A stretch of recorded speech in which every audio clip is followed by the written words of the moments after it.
할렐루야.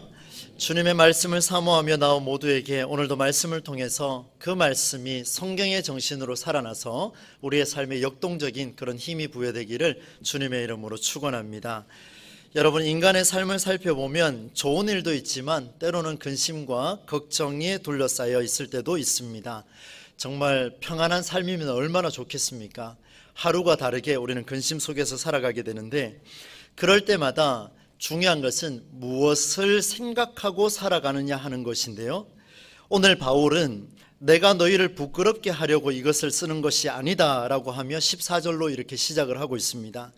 무언가 지적하여서 부끄럽게 하려는 것이 아니라 내 자녀로 생각하며 권면하겠다라고 그렇게 이야기를 하는데, 문제는 보니까 고린도 교회도 우리가 살아가는 것처럼 근심과 걱정에 둘러싸여서 이 골머리를 앓고 있는 그런 모습이 오늘 본문의 시작부터 등장하고 있습니다. 많이 들어왔을 텐데요, 간단하게 한번 고린도 교회가 가지고 있는 문제점들을 한번 열거해 보겠습니다. 고린도 교회의 소식은 바울에게 그리 좋은 내용은 별로 없었습니다. 가장 먼저는 4개의 분파가 있었습니다. 이름은 크게 중요하지 않습니다만은 바울파, 아볼로파, 게바파, 게바는 베드로를 지칭을 하죠. 그리스도파, 이런 4개의 파로 이렇게 분쟁이 일어났습니다. 얼마나 교회에서 싸워댔는지. 그리고 두 번째는 음행한 자가 있었는데, 교회 안에서 음행한 자가 발생했을 때 어떻게 처리할 것인가, 이런 것들이 심도 있게 논의가 됐습니다. 그리고 교회 안에서 싸움이 발생을 했는데, 이 문제를 안에서 처리하지 않고 저 밖에 나가서 세상 법원에 가서 해결하는 그런 모습도 있었습니다. 우상에게 바친 재물을 어떻게 먹을 것인가, 은사를 어떻게 활용할 것인가, 성만찬을 어떻게 할 것인가, 부활은 어떻게 또 논쟁해야 될 것인가, 어려운 용어들이 많이 등장을 합니다만은 다양하게 문제점들을 고린도전서 1장부터 16장까지 다 열거를 해놓는데요, 한마디로 표현하자면 이렇습니다. 그야말로 문제투성이었습니다. 편지를 읽은 바울의 심정은 깊은 근심과 고민에 빠졌습니다. 그의 고민은 이렇습니다. 도대체 무슨 이유로 고린도 교회가 이런 일들이 발생을 했을까? 도대체 어떤 인간들을 통해서 이런 문제가 발생을 했을까? 깊이 고민에 빠졌는데, 바울은 조금은 달랐습니다. 왜냐하면요, 해결할 방법이 있을까 고민을 했기 때문에 그렇습니다. 그 문제의 근원을 찾고 해결할 방법을 찾으려고 하는데, 그 해결할 대안을 1장부터 16장까지 곳곳에서 제시를 하는데, 그 중에 가장 중요한 부분이 있었는데 보니까 오늘 본문 말씀에 그 내용이 들어 있습니다. 여러분, 우리 삶에 있어서 좋은 일과 근심과 걱정에 둘러싸여 있을 때에 이 문제들을 해결해 갈 수 있는 중요한 신앙의 원리가 오늘 등장을 하는데, 그 원리를 함께 나눠보도록 하겠습니다. 여러분, 15절 말씀을 한번 보십시오. 제가 읽어드립니다. 그리스도 안에서 1만 스승이 있으되 아버지는 많지 아니하니 그리스도 예수 안에서 내가 복음으로써 너희를 낳았음이라. 여러분, 문제를 해결할 대안을 이 15절에서 가져오고 있습니다. 글의 내용이나 분위기를 보니까 여러분, 스승이 있는데 스승이 몇 명이라고 되어 있습니까? 1만 명이에요. 굉장합니다. 정확하게 수치를 매길 수는 없겠습니다만은 상징적인 의미를 담고 있겠죠. 100명, 1000명일 수도 있는데 1만이라고 이야기하는 거 보니까 다, 거의 다 이렇게 표현하는 것 같고, 아버지는 지금 몇 명으로 표현되어 있습니까? 한 명인지 두 명인지는 모르겠지만 단수로 표현된 것을 보니까 한 명이라고 생각을 할 수가 있겠죠. 그러다 보니까 아버지는 많지 아니하니, 여러분 보세요. 1만 스승은 많이 있는데 아버지가 없다라고 표현하는 걸 보니까 고린도 교회가 가지고 있는 이 수많은 문제들을 직면하면서 이 문제를 해결할 수 있는 것은 10,000명에 가까운 스승이 해결할 수 있다는 말일까요? 아니면은 한 명이란 두 명이든 아버지가 있으면 해결될 수 있겠다는 이 말일까요? 후자가 아니겠습니까? 그죠? 그러면 여러분, 이 문제를 해결할 수 있는 것은 아버지에게 초점이 있다는 것을 우리가 볼 수가 있겠습니다. 그런데 여러분, 특이한 게 있습니다. 15절 말씀 다시 한번 보겠습니까? 1만 스승이 있으되 아버지는 많지 않다라고 표현했는데 앞에 수식어가 뭐라고 되어 있습니까? 그리스도 안에서. 여러분, 기가 막힙니다. 잘못된 일들 1만 스승이라고 이야기하면 바깥에 이야기를 해야 될 텐데, 그리스도 안에서 1만 스승은 있고 아버지도 있다, 이렇게 표현하고 있습니다. 다시 말하면 고린도 교회에 나타난 이 두 부류의 사람들은 모두가 신앙생활을 하는 사람들이라는 것을 증명해 주고 있습니다. 양쪽 모두 다 그리스도 안에 있습니다. 이것은 교회 공동체 안에 가르치는 자도 있고 또 아버지도 있다라는 말씀이 됩니다. 그런데 가르치는 자보다 아버지를 더 추구하고 있다. 교회 안에는요, 저와 같이 목회자와 또 우리 장로님들과 우리 권사님들과 구역장들과 기관장들과 교사들과 교육을 담당하고 양육을 담당하고 가르치는 자들 반드시 있어야 됩니다. 그런데 그보다 더 중요한 게 있는데 아버지라고 표현하고 있습니다. 이 아버지가 우리에게 무슨 의미를 더해줄까요? 그래서 저는 이렇게 한번 적어봤습니다. 스승과 아버지의 특징을 한번 열거해보고 이 두 가지를 비교를 한번 해봤습니다. 한번 들어보세요. 스승은 가르치는 자입니다. 그런데 목적이 있어요. 목적에 따라서 가르치고 그 목적의 성취를 위해서 가르치는 자가 스승입니다. 여러분 동의하시겠죠? 그런데 아버지는 보니까 목적이 별로 없습니다. 자녀는 생명, 바로 생명을 둔 아버지로서 살아가는 자입니다. 목적과 성취가 그렇게 중요하지가 않습니다. 스승은 교육이라는 수단을 통해서 마주하고 방법을 주고 정답을 주지만 아버지는 교육이라는 수단이 그렇게 중요하지가 않습니다. 왜요? 교육보다 더 중요한 사랑을 주기 때문에 그렇습니다. 방법과 정답을 주는 것이 아니라 아들아 딸아 어떻게 살아가야 할 것인가, 나를 본받으렴, 나처럼 살면 걱정 없이 근심 없이 살아낼 수 있을 거야, 아버지를 따라오렴, 원리를 가르쳐주는 분이 바로 아버지요 어머니입니다. 여러분 스승은요 필요에 따라 바꿀 수 있습니다. 내가 마음에 안 들면 버릴 수 있어요. 내가 돌아서면 되니까. 그런데 아버지는 돌아서고 싶어도 그 혈연관계가 끊어집니까? 안 끊어집니까? 절대로 안 끊어집니다. 호적을 파지 않는 이상은. 판다고 해도 그 피는 속일 수 있겠습니까? 속일 수가 없지요. 그렇습니다 여러분. 제 아무리 아버지가 못났다 할지라도 바꿀 수 있는 존재가 아닌 게 아버지죠. 그런데 스승은 바꿀 수 있어요. 여러분 바울의 의도를 보니까 고린도 교회에 가르치는 자가 많았기에 결국은 이 가르치는 자가 많으면 안 된다라는 주장을 하고 있는데 필요에 따라 바꿀 수 있는 스승이 많으면 안 된다라는 것을 보여줍니다. 이제 우리 자신에게 한번 물어봅시다. 저에게도 물어보고 여러분에게도 오늘 성경이 질문합니다. 저와 여러분은 스승과 같은 자로 살아가고 계십니까? 아니면 가정에서 교회에서 우리가 처한 상황 속에서 스승이 아닌 아버지와 같은 자로 살아가고 계십니까? 쉽게 답하기는 어려울 것 같습니다. 자기 자신에게 한번 답을 해보십시오. 나는 스승과 같은 자로 가르치는 자로 지적하고 지시하는 자로 살아가는가? 아니면 나는 품고 가고 사랑을 나눠주는 아버지와 같은 자로 살아가는가? 오늘 말씀의 흐름은 바로 이 질문을 어떻게 해결하느냐에 따라서 성경의 소리가 귀에 들려올 수도 있고 귀가 막힐 수도 있습니다. 한 가지 기억할 것이 있습니다. 오늘 제가 아버지라는 용어를 계속해서 반복해서 사용할 텐데 이 아버지는 어머니라는 용어로도 괜찮습니다. 그리스도인이라는 용어로도 괜찮습니다. 전혀 문제가 없습니다. 아버지로 살아가는 것, 그리스도인으로 살아가는 것으로, 신앙인으로 살아가는 것으로 이해를 하고 아버지라는 용어를 받아들이시면 이 말씀이 정말 쉽게 우리의 가슴에 다가오리라 저는 그렇게 한번 생각을 해봤습니다. 저도 이런 질문을 수도 없이 했습니다. 왜냐하면요, 저는 제 목회관을 건드려주고 목회관의 정체성을 세워주는 본문이 몇 가지가 있는데 그 중에 한 본문이 이 고린도전서 4장 본문이거든요. 4장 15절 말씀입니다. 저에게도 질문했습니다. 그런데 제가 이런 답변을 했어요. 한번 들어보십시오. 나는 목적의식으로 가르치는 스승과 같은 자가 아니라 나의 목회는 아버지와 같은 자로 살아가고 있습니다. 이 저의 대답입니다. 왜 갑자기 분위기가 싸해지는지 모르겠습니다. 신방을 하고 말씀을 준비하고 성경을 재해석하고 프로그램도 아버지와 같은 심정으로 정말 무려 20년 이상을 정말 고군분투하며 그렇게 살아왔습니다. 지금까지 그래온 것처럼 저는 앞으로도 우리 교회에서 목회를 할 때에 어느 시점까지가 될지는 모르지만 그 시점까지, 하나님이 허락하신 그 시점까지 저는 스승이 아닌 생명을 사랑하는 아버지와 같은 심정으로 이 교회에서 목회를 감당해 내리라 그렇게 약속을 드립니다. 그렇게 약속합니다. 하나님 앞에서 그냥 그런 약속을 했어요.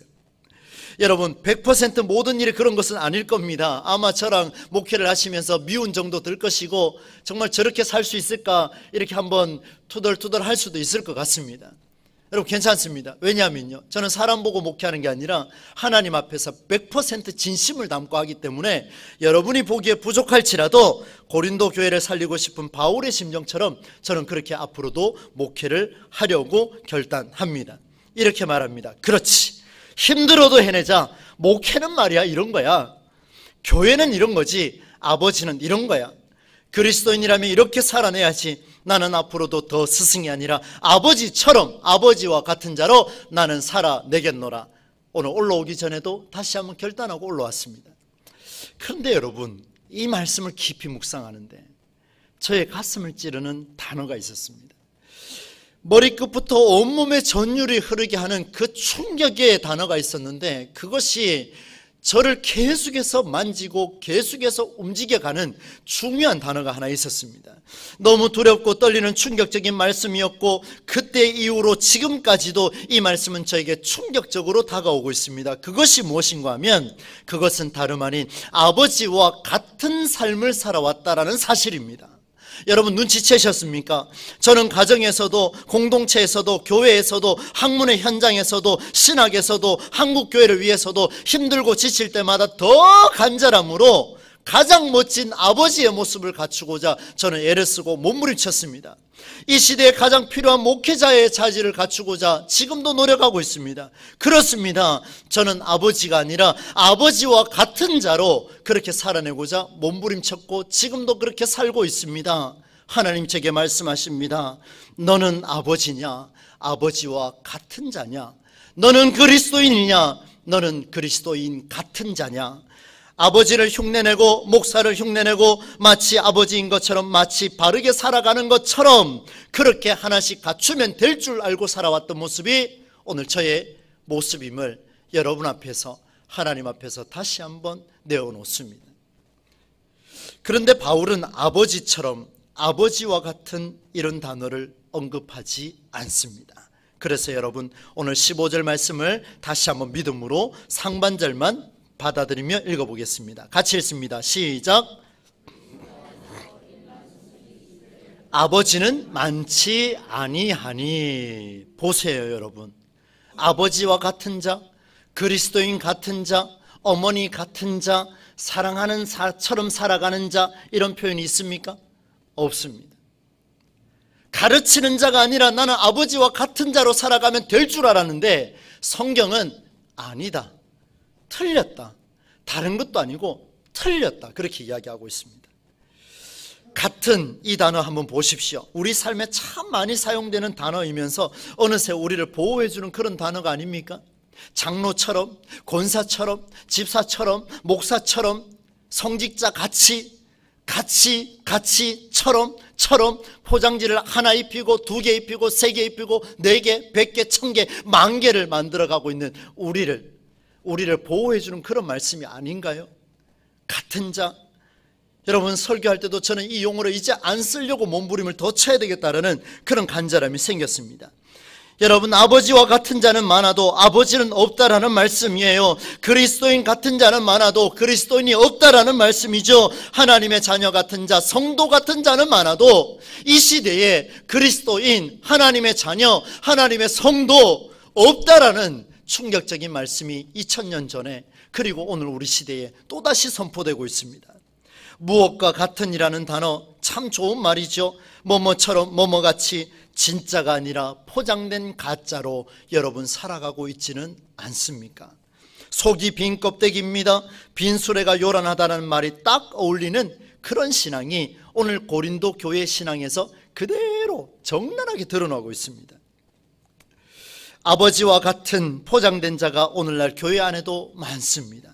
세상에서 그리스도인 같은 포장된 자가 너무나도 많습니다. 저도 별다른 사람 아니기 때문이죠.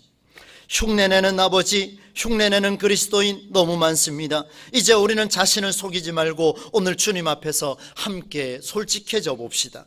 아버지와 같은 자는 아버지가 아닙니다.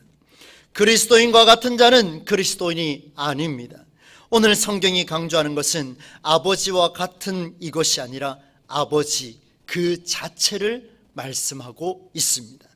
어머니 그 자체를 말씀하고 있습니다. 그리스도인 그 자체를 말씀하고 있습니다. 네가 성경을 보는 자냐? 그렇다면 성경을 보는 자, 성경을 보는 자와 같은 자가 아니라 성경을 보는 자로 살라, 그렇게 말씀하고 있습니다. 바울은 이런 자들을 향하여 탄식하며 경고의 메시지를 전합니다. 그게 바로 이중인격자죠. 이중성이죠. 내면에 숨겨둔 그런 자들이 파당을 일으키고 음행하고 세상 법정에 송사하고 은사가 틀렸다 말하고 부활이 가짜다고 말하고 있으니 바울이 적나라하게 지적하고 있습니다. 경고의 내용을 한번 보겠습니다. 18절 말씀 함께 읽겠습니다. 어떤 이들은 내가 너희에게 나아가지 아니할 것 같이 스스로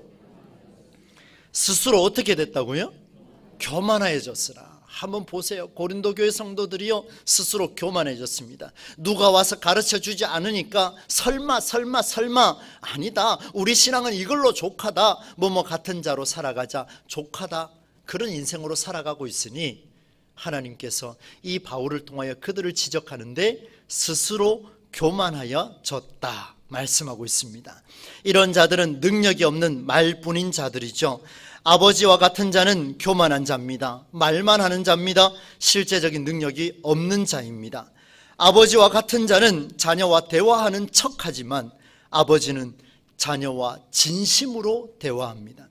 아버지와 같은 자는 말로 가르치지만 아버지는 자녀를 위해 희생하며 묵묵히 뿌리가 되어줍니다.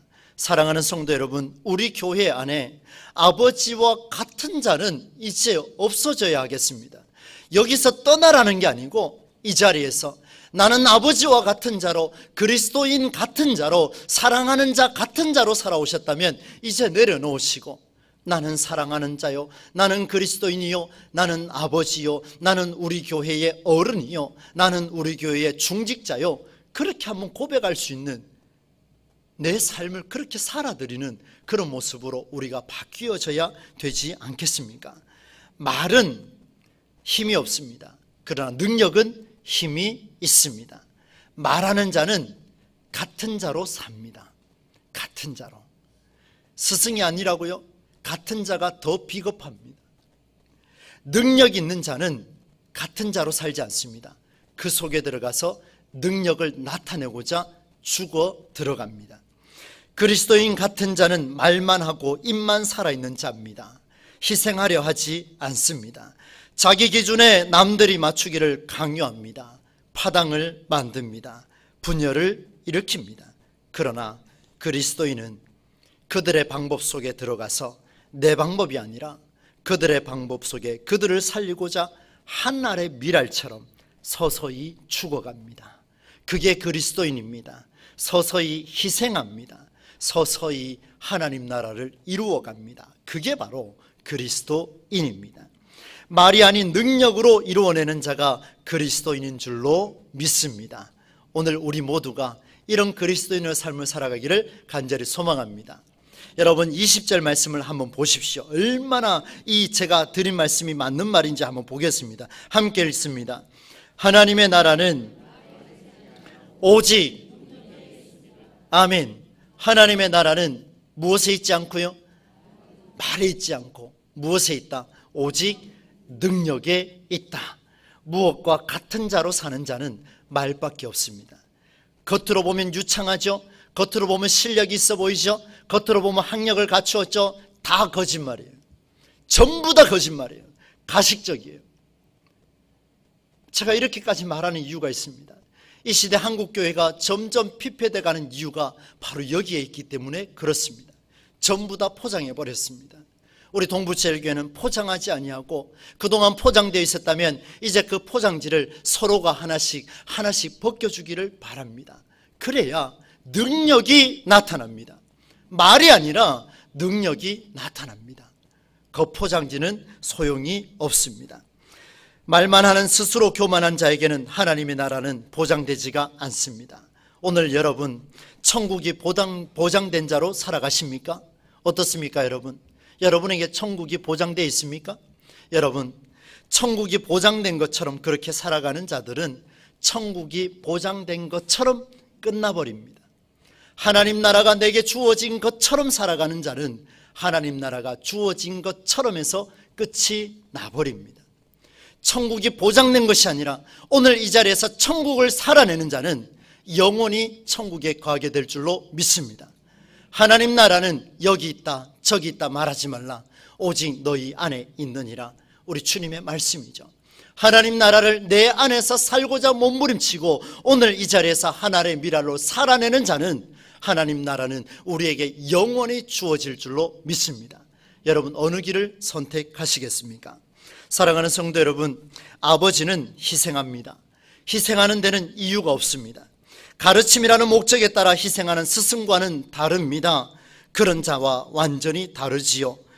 하나님의 형상인 그 자체를 사랑합니다. 그를 위해서 내가 할 수 있는 모든 것을 동원합니다.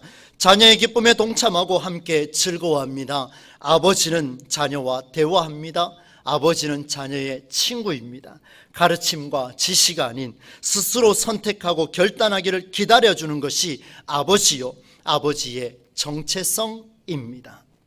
사랑하는 성도 여러분, 우리 동부제일교회는 수많은 갈고 닦은 전통 있는 교회, 너무나 예산이 풍부하고 갈고 닦은 그런 대형교회에 비하면 우리는 상당히 거칩니다. 부족합니다. 객관적으로 보면 그렇습니다. 그러나 그들의 말이 아니라 우리에게 능력이 나타나기 시작하면, 가장 거친 돌도 하나님이 빚으시기 시작하면 가장 부드럽고 가장 원활하고 가장 아름답게 형성될 줄로 믿습니다. 저는 확신합니다. 우리 교회에 주신 소명은 분명히 여기 있다, 저는 확신합니다. 그래서 여러분, 마음껏 쓰십시오. 마음껏 일어나십시오. 마음껏 하나님 앞에 엎드리십시오. 왜 말만 하고 가만히 계십니까? 말만 하고 천국 보장된 것처럼 그렇게 살아가십니까? 틀렸습니다. 죽을 때까지, 죄송합니다, 우리 어르신들, 호흡이 멈추는 그 순간까지 하나님의 능력이 내 안에서 역동적으로 일어나도록 여러분, 하나님의 뜻을 구하십시오. 그리고 일어나십시오. 그리고 이 교회 공동체를 위하여 일하십시오. 기도하십시오. 하셔야 됩니다. 그게 바로 능력입니다. 말하는 자는 움직이지 않습니다. 고린도 교회는 바로 말이 아닌 능력으로 살아가는 자들이 부재했습니다. 모두가 그리스도 안에 있었지만 많은 스승에 비해 아버지는 없었습니다. 아버지와 같은 자는 있었지만 아버지는 없었습니다. 가르치는 자들, 아버지처럼, 그리스도인처럼, 저처럼 그렇게 살고자 힘쓰는 자는 있었지만 진짜 아버지는 없었습니다. 진짜 그리스도인은 없었습니다. 진짜 하나님의 자녀는 없었습니다. 오늘 우리 교회를 향한, 한국 교회를 향한, 우리 시대를 향한, 그리고 이 땅의 그리스도인들을 향한 하나님의 간절한 부르짖음입니다. 저와 여러분은 아버지와 같은 자입니까? 아니면 아버지입니까? 그리스도인과 같은 자입니까? 그리스도인입니까? 우리 좌우 옆에 앞뒤에 계신 분에게 이렇게 한번 질문해 봅시다. 집사님은, 권사님은, 장로님은, 성도님은 이렇게 물읍시다. 당신은 아버지와 같은 자입니까? 아버지입니까? 묻기 불편합니까? 한 번 더 질문합시다. 당신은 그리스도인과 같은 자입니까? 그리스도인입니까? 쉽지 않은 질문이죠. 예, 맞습니다. 정말 쉽지 않습니다. 정말 쉽지 않습니다. 그 질문은 우리가 옆 사람에게 이렇게 웃으면서 했지만 하나님께서 오늘 내게 주신 질문임을 여기 계신 모두가 기억하시기를 바랍니다. 바울은 복음으로써 너희를 낳았다라고 기록합니다. 복음은 나의 방법이 아닙니다. 다른 이의 방법 속에 들어가서 그 생명을 살리고자 몸부림치면 분파도 사라질 것이고 음행도 사라질 것이고 법정의 송사도 사라질 것이고 모든 문제가 해결될 것이다 약속해 주셨습니다. 스승은 자기의 경험과 방법 안에 배우는 자를 가둬둡니다. 내 방식대로 들어오지 않으면 무시해버립니다. 내 방식대로 들어오지 않으면 가치를 떨어뜨려 버립니다. 그러나 아버지는 오히려 자녀의 방법 속에 들어가 그와 눈높이를 맞춥니다. 복음을 믿는 자라면 그렇게 살아내야 합니다. 말씀을 맺습니다. 사랑하는 성도 여러분, 여러분은 무엇을 원하십니까? 가르치기를 즐기며 옳고 그름을 판단하는 스승의 길을 가시렵니까? 아니면 하나님의 자녀처럼 그리스도인처럼 아버지와 같은 자의 길을 가시겠습니까? 이 두 질문에 답을 하시면 큰일 납니다. 왜요? 오늘 하나님께서는 오늘 둘 다 아니요 라고 말씀하셨기 때문에 그렇습니다. 우리가 선택할 유일한 길은, 가장 성경적인 길은 아버지의 길, 그리스도인의 길, 성도의 길, 하나님 자녀의 길밖에 없는 줄로 믿습니다. 포장된 자, 흉내낸 자로 살지 맙시다. 유창한 말로, 유창한 실력으로, 유창한 신앙을 살아가는 것처럼 그렇게 가짜로 살지 맙시다. 진짜 그리스도인으로 사는 것이야말로 하나님의 뜻입니다. 기독교인의 정체성은 스승이 아니라 아버지입니다. 아버지와 같은 자도 아니고 아버지입니다. 그리스도 안에서 스승도 있고 아버지도 있습니다. 여러분은 어느 쪽을 선택하고 가시겠습니까? 아버지로서, 그리스도인으로서 복음의 능력을 진짜 살려내는 복된 그리스도인의 신앙이 우리를 통해서, 저와 여러분을 통해서 일어날 수 있기를 주 예수 그리스도의 이름으로 간절히 축원합니다. 사랑의 하나님 아버지, 하나님께서 허락하신 귀한 말씀을 받아드립니다. 오늘 우리는 스승과 같이 가르치는 자로 살았다면 용서하여 주시고, 이보다 더 잘 살기 위하여 아버지와 같은 자로 살아왔지만 그 또한 하나님께서 원하시는 방법이 아님을 깨닫게 하시니 감사합니다. 이제 아버지로, 이제 그리스도인으로, 이제 참 신앙인으로 살아가게 하여 주옵소서. 때로는 힘들고 지치고 어렵지만 주님이 우리에게 말씀해 주시면 그 길을 걸어갈 수 있을 줄로 믿습니다. 이 일에 쓰임받는 우리 모든 공동체, 우리의 개인의 삶과 우리 동부제일 공동체가 될 수 있도록 은혜로 역사하여 주시옵소서. 감사를 드리며 예수님의 이름으로 축복하며 기도하옵나이다. 아멘.